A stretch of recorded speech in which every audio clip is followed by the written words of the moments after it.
we started out talking about all this dilemma with wanting to be entertained, and you just mentioned that there was this big vote in America a couple of days ago, and this movement into a certain direction. And you asked me what I thought it was in 10, 20 years from now. So what do you think? Do you think will be in maybe a couple of decades from now in America with this whole, I mean, how will this development go on? I don't know. I don't know, I'm scared. I don't know that I could say anything about the last couple of years that anybody else couldn't say, but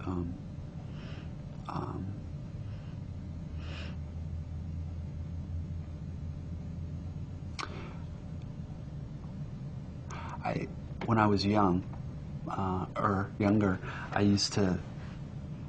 There's a way in which we in America are comfortable, very comfortable, and I used to think that that some of the political and social answers that I thought should be some of the political and social corrections that I thought should be brought about would happen when there was some sort of cataclysm or misfortune where we weren't as comfortable anymore.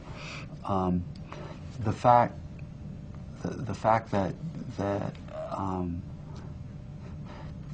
we now have clear evidence that the way we live and the relationships we have with various other countries are causing some people to hate us so much that they want to kill us, and may succeed in killing a great many of us, frightens me only because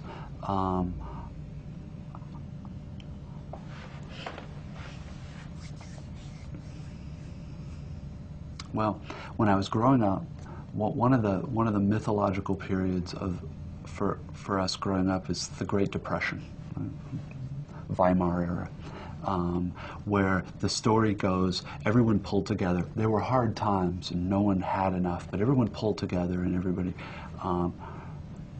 It seems to me now that that the country's reaction to feeling frightened and insecure is to buy sports utility vehicles that are large and massive and tank-like and make individual people feel safer, but also get 4 miles to the gallon in a country where gasoline is probably 1/5 as expensive as it ought to be.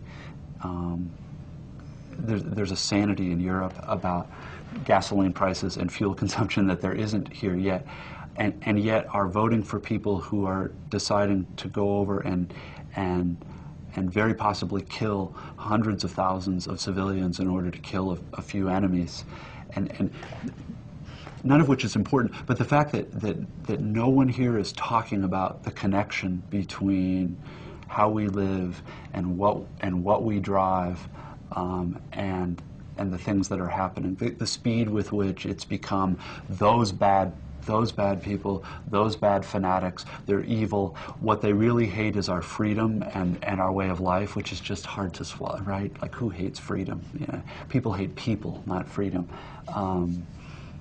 I now don't know what's going to happen, and I am as an American as scared. Not since I was a little boy and I worried about the U.S. and the Soviet Union having an intercontinental, not since that have I been this scared. And this is totally personally, but I'm more scared of us than I am of anybody else. And that's a bleak place to be. I'm not sure how I feel about, well, you're going to use it if you want. I don't think this is an evil country. I don't think American people are evil. I think we've had it very easy materially for a long time, and we've gotten very little help in understanding things that are important besides being comfortable. And I don't think anybody knows how we will react if things get really hard here. And the fact that we're strong militarily and economically is a good thing, but it's also a frightening thing. So.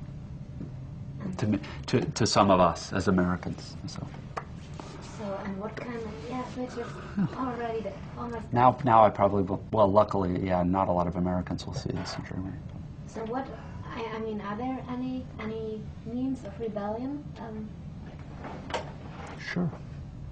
So what would it be? Well, there are people doing it all over the place.